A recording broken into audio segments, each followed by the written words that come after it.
Ginoong Dako. Kailangan mo bang makinig dahil nasa importanteng kabanata na tayo ng El Filibusterismo? Bakit pa ba naming pag-aralan at basahin ang El Filibusterismo?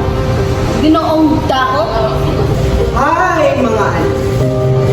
Mapagdadaanan din natin yan.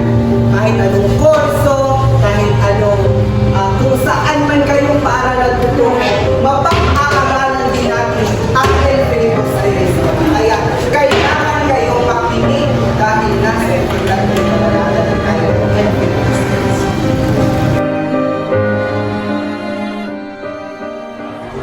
Ang naglihan ng lubos ng Diyos tungkol sa pinaplano ni Simon ay labis na nakapagpabagabag sa kanya.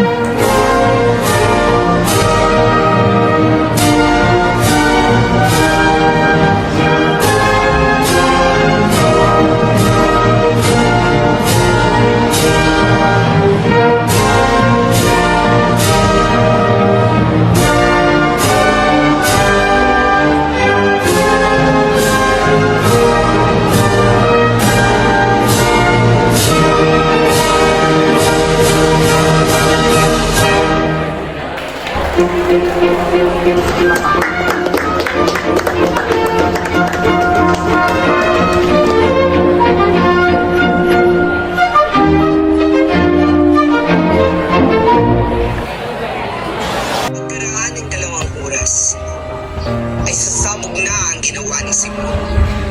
Dadanak na ang dugo. Hudyat na ng pagsisimula ng himagsikan. Panginoon, ano na ang magiging bukas ng bayang ito?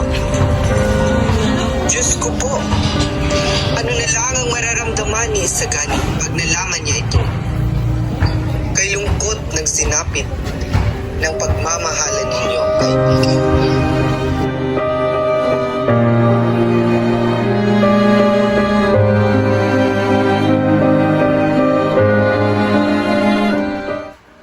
Sa wakas, ay naikasal na ang ating anak na si Juanito sa magandang si Pauleta Gomez at sa lalong paglapit na ugnayan namin ni Simon. Mga kaibigan, wala nang masasaya pa sa gabi ito. Buenas noches, Kapitan General. Maligayang pagdating. Pati na rin sa'yo, Iha. Buenas noches, Don Elias.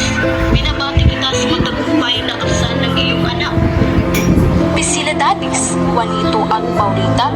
Maging matagumpay sana ang pagsama ninyo bilang mag-asawa.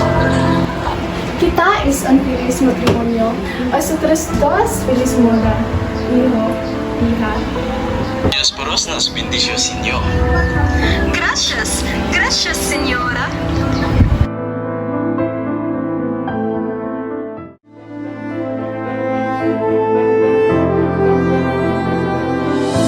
Nakakamangha naman ang lamparang ito, kaibigan. Kamusta, amigo? Kay tagal na nung huli tayong mapalapit ng ganito. Mabuti. Mabuti naman ako, mga amigo. At ito nga, kay ganda ng lamparang ito, hindi ba? O siya, at mauna na ako. At ibibigay ko pa sa bagong kasal ang aking regalo.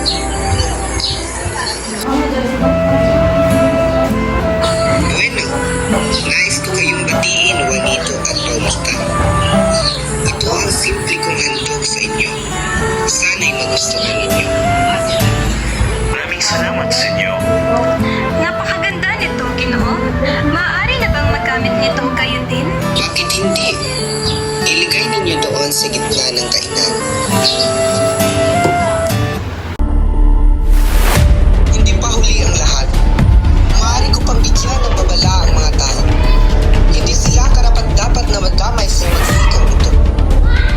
Gayong hindi sila nagkasala, mamamatay silang lahat.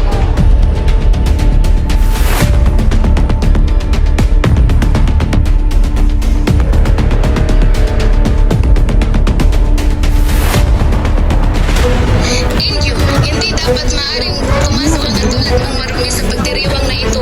Layas! Hindi maaaring mamatay ang mga walang sala rito. Hindi nila kasalanan. Hindi. Injo, umalis ka rito. Huwag mong sirain ang araw na ito. Lights!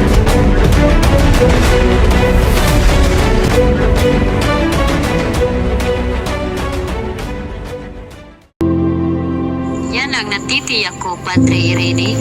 Sana'y may makamkam tayo mula kay Don Di Matteo na salapi. Lalo't na't maraming biyaya ang kanyang matatanggap mula sa kasal ng kanyang anak. Mabuti ang pinaalala mo pa. Magdala sa iyong isipan na nakakahanga. Paano kung makakalimutan mo? Oo nga, sayang wala si Padre Camora.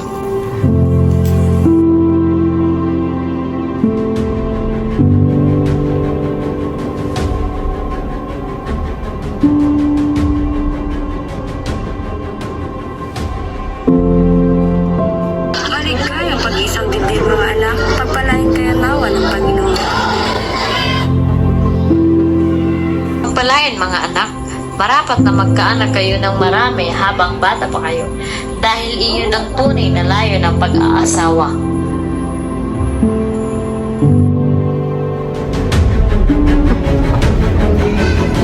Hindi na bali ang mga yun. Dapat sila ang mamatay. Lalong-lalo na kayo, Padre Irene at Padre Salvo. Sayang at wala si Padre Camora. Hindi na marapat na mabuhay ng matagal ang mga tulad ninyong mapang-abuso at mapagsamantala sa lipunan.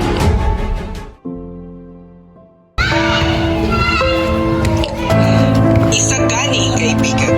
Tara na, umalis na tayo rito. Huwag mong hilingin na lumaya ako rito, Basilio. Nilihilo ako. Gani, bakit ba? Ikinasal na siya sa iba. Pakiusap, kaibigan. Iligtas mo ang sarili mo. Bakit ako lalayo? Bukas hindi na siya ang dati. Wala na tayong panahon. Huwag ignorin ang sarili mo para sa kanya. Dahil asawa na siya ng iba. Hindi ako alis, Basilio. Gusto mo minsan ay magkakanak. Hindi ako sasama. Mas ay mag-iiba na siya. Ang ibang Isagani, hindi ligtas ang lugar na ito. Kung hindi mo kayang iligtas ang sarili mo sa pagmamahal sa kanya, ay iligtas mo ang buhay mo na sisingilin na sa iyo ngayon. Makinig ka. Mayroong lampara na dala sa Simon na naglalaman ng bomba.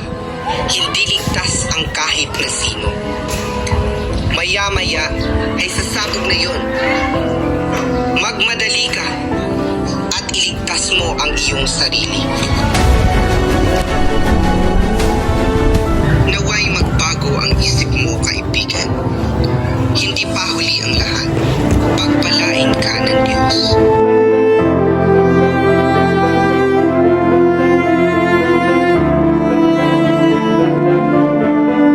Sandali, kasama ko. Hindi maaari. Paano si Paulita?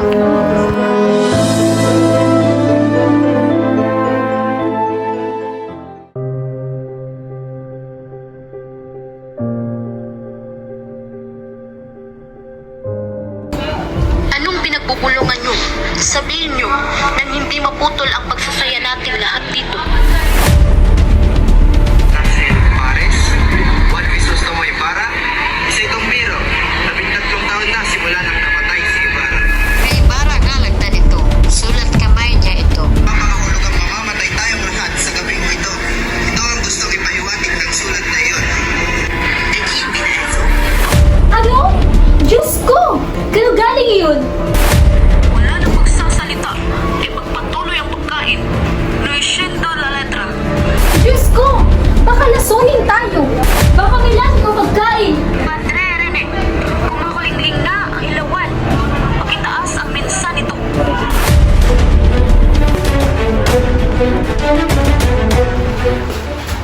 Magnanakaw!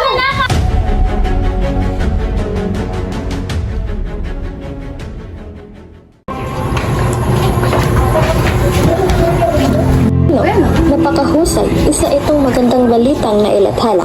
Tutuparin ko ang hangarin ko bilang manunulat pag nagkataon. Dapat purihin ang Kapitan General sa balitang ito. Paapuran pag nagkataon. Bayani ang Kapitan General, gayon din sina Padre Irene, Padre Custodio at Padre Salvi. Sana'y magkaroon ng ligtas na paglalakbay ang Kapitan General. Pasensya, Ginoo. Hindi pumayag ang palimbagan ilathala ang balita mo. Mahigpit na pinagbabawal ng Kapitan General na pag-usapan ang nangyaring sa gabing iyon. Sana ay maintindihan. Ha? Ngunit pinaghirapan ko ang ulat na ito. Paano hindi pwedeng ilabas sa publiko? Paano na ito? Malapit ko nang lisanin ang bansa. Kailangan kong mapukaw ang atensyon nila. Hindi ako maaaring umalis ng nililimot, binabaliwala at winawaglit.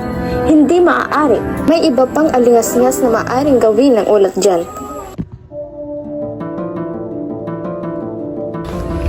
Nako, may nahuli namang tulisan dahil sa pagluso sa bahay pahingaan ng mga pare.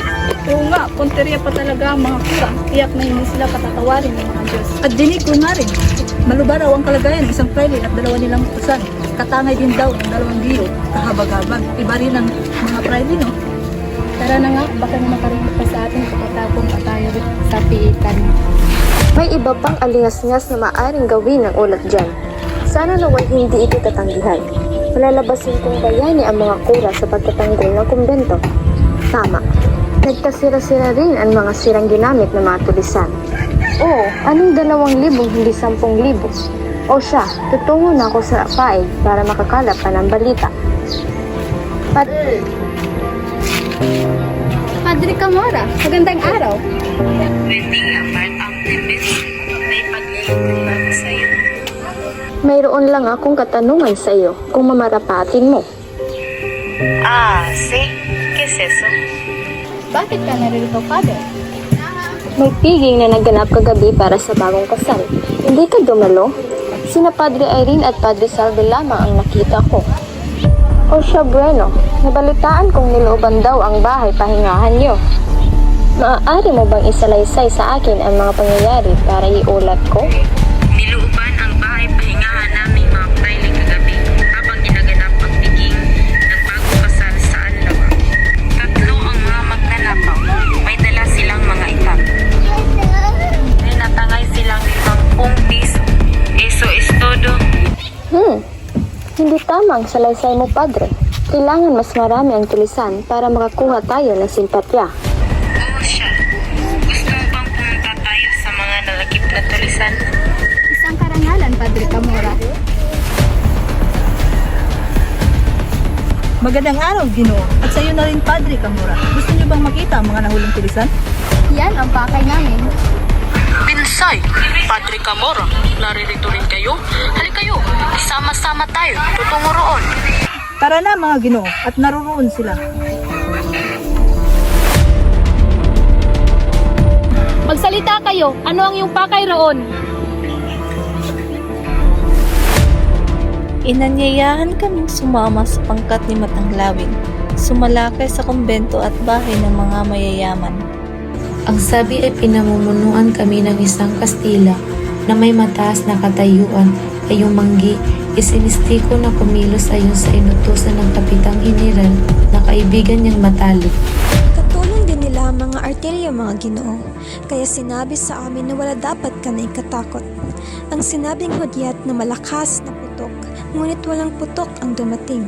Inakala ng iba sa amin ay nililinan lamang kami. Nagsiurong ang ilan at bumalik naman sa bundok ang mga iba. Kaya't nagpasya na lamang kaming pasukin ang bahay pahingaan. Doon Kustodyo, hindi ba ang narawan ng tulisang ito ay umakma sa katangian ni Senyor Simon? Hindi ka nagkakamali, ngunit kailangan muna nating patunayan na siya nga ang nagkasala rito. Kahit malapit siya sa akin at sa ilang opisyal ng gobyerno, ay hindi siya malaya sa mga kawal upang makamit ang hustisya. Balik na yan sa kanilang mga silda. Huwag mo nang palabasin hanggat walang pahintulot ng mga opisyal.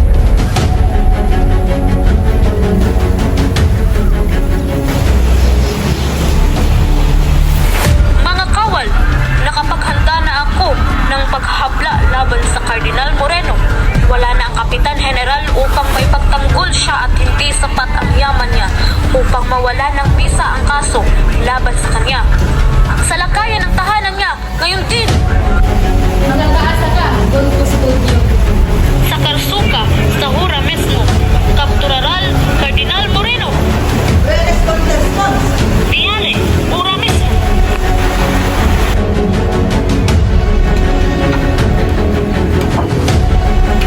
Ano? May nakita ba kayo riyan? Wala rito!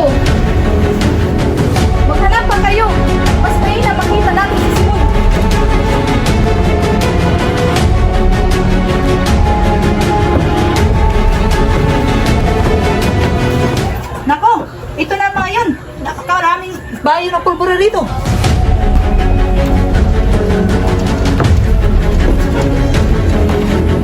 Naku, may balag armas dito. Panigurado akong may paparating na himagsikan. At si Simon? Kitang-kita ng aking dalawang mata ang tinagal nilang mapalamuti at mahabag sa bahay na Timoteo. Kasabay ng pagkasaksi ko ang pumasok sa ng pulpura mula sa ilalim ng isa, silong, hubungan at ilalim ng upan. Naku, nakakakilabot masaksihan ang ganyang pangyayari. Hindi ko yata kakayanin kung ako mismo ang nakakakita. Batid kong isa lang ang maaaring gumawa ng gayon. Isang kaaway ni Don Timoteo o karibal ni Juanito. Hindi ba't mas magandang bigay magtatag? Maaaring kang pagbintangan kung gano'n. Matindi ang mga koleksyon. Wala sila mapapintangan. Hindi ko mawari kung sino pa ang may gawa noon. Sa gayon, kami lang naman ni Simon at Don Timoteo ang namamahala sa piging. Palagay ko, ang mga brother, ang siguro ka, ang si makaraig, ang may kagagawa mo. Mali ka na akala, si Simon ang nalagay ng bayong na puno ng pulpura. Mayroon din ako na alala, may stanghero nung nako ng lampas at tumulat sa ilog.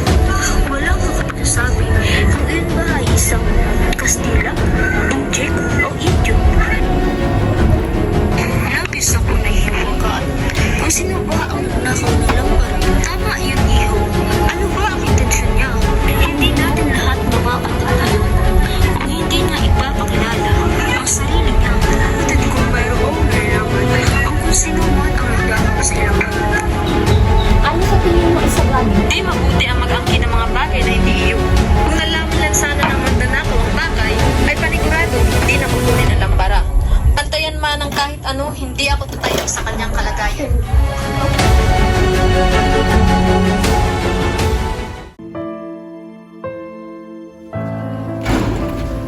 Magandang araw, Padre Florentino. Dumating ang tinienti ng mga Guardia Civil kaninang madaling araw at iniwan ang telegramang ito. Ano ang sinasaad ng telegrama, amigo? Sinasaad dito na darakpin ng mga Guardia Civil ang pilay na Espanyol na nagtatago sa tahanan ko sa ganap na ikawalo ngayong gabi. No, amigo? Nako, kailangan ko nang magmadali. Natuntun na ako ni Victorina. Maraming salamat sa kabutihan mo at pasensya na rin sa abala. Paalam sa ngayon, kaibigan. Tiburcio, hindi malinaw ang tinutukoy ng liham. Maaari. Di Florentino, mahanap na ako ni Victorina sa oras na tatapak ang Guardia Civil dito. Mauna na muna ako. Maraming salamat, amigo. Hanggang sa muli, mag-iingat ka. O siya, kung yan ang gusto mo, ay wala na akong magagawa. Paalam na, amigo. Mag-iingat ka. Ay, alam naman natin na si Simon ang tinutukoy sa liham. Hindi ko lubos na maunawaan ang daliang pag-alis ni Tiburcio. Oo nga po, Padre. Ngunit hindi ko rin po kayong naunawaan. Nagsugatang dumating si Simon dito sa maliit nating bayan. 2 araw ang nakakaraang maluwalhati mo siyang tinanggap at hindi mo man lang inusisa. Bakit po, Padre? At Padre, hindi ka man lang nakapilita sa mga kaganapan sa Maynila. Kayong isa siyang makapangyarihang tao at malaki ang impluwensya niya. Bakit dito siya nagtungo? Inakala ko lang naman na maaari nang naghiganti sa kanya pagkat wala na ang Kapitan General at sabi rin niya ang mga natamo niyang sugat ay bunga ng kanyang kapabayaan. Nagkasya na lamang sa akin ang mga palapalagay. Ngayon, inaalala ko kung tumakas ba si Simon mula sa mga tumutugis na kawan at sa katotohanan ayaw niyang pumunta sa ospital. Mauuna muna ako sa silid ni Simon upang ibahagi sa kanya ang mga tungkol sa telegrama. Simon, magandang araw. Hindi mo ba talaga gustong tumingin sa ospital upang magamot ang mga pasamo? Hindi na, Padre Florentino. Sapat na sa akin itong tirahan. Bueno, iwan muna kita.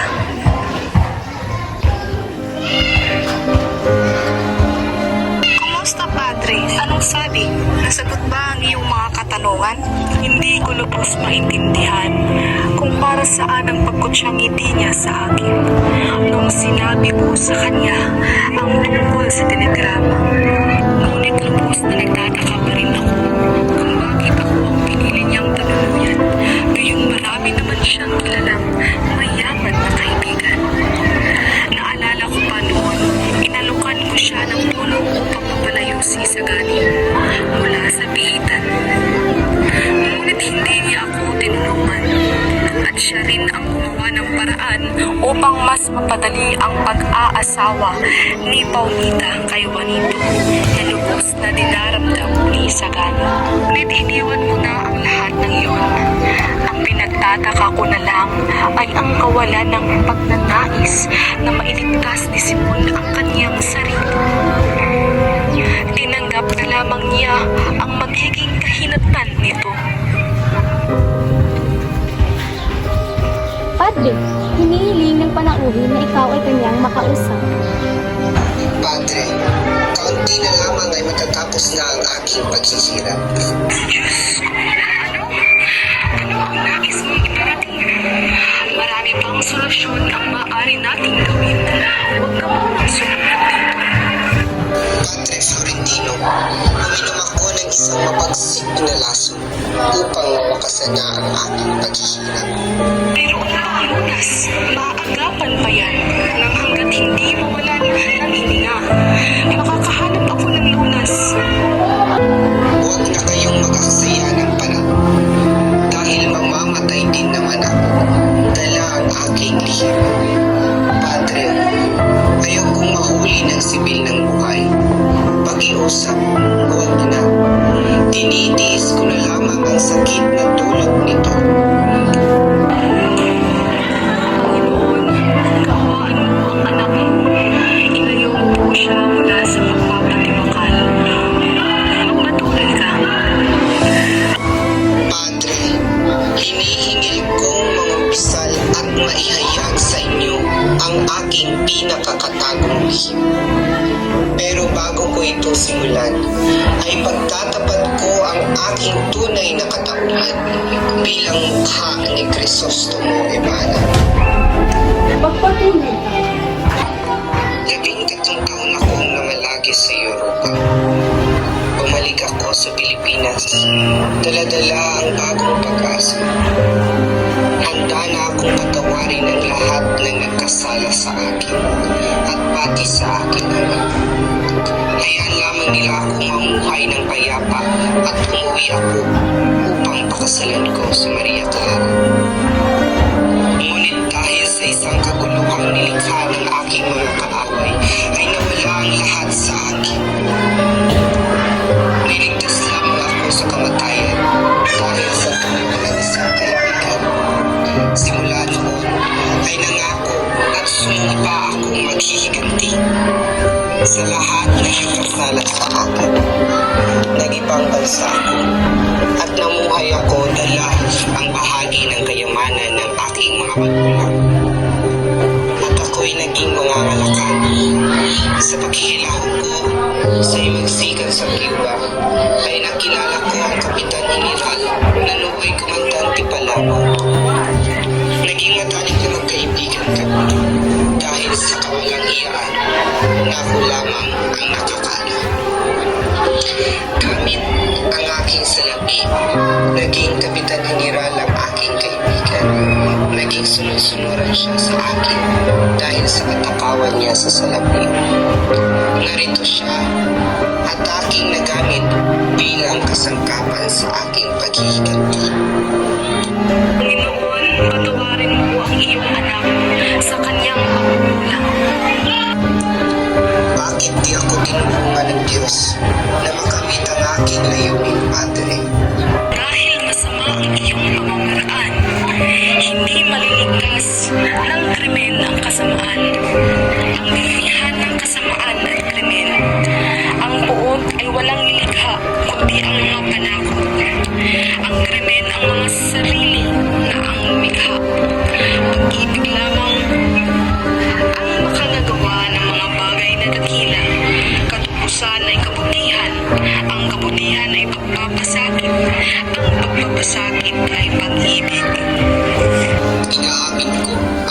pagkakamali, Padre.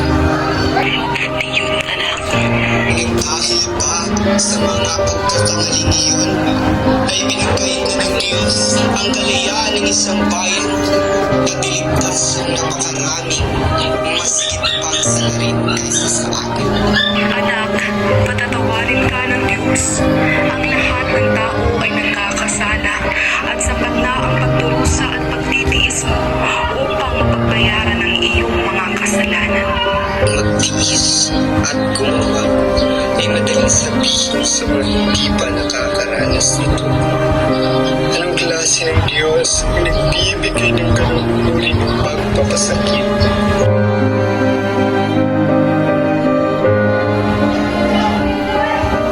Padre, magsisindi naman ang ilawan.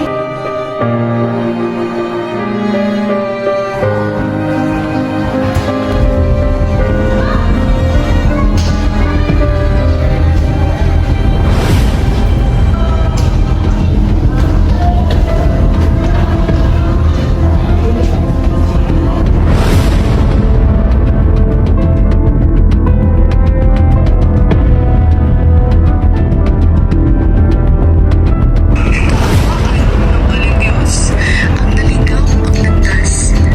Lumuhod tayo at manalangin sa anak ng Diyos na namayapa na. Patunguhin po ang batong madalas na puntahan ni Isagani at aking ihagis ang malita ng pumanaw na.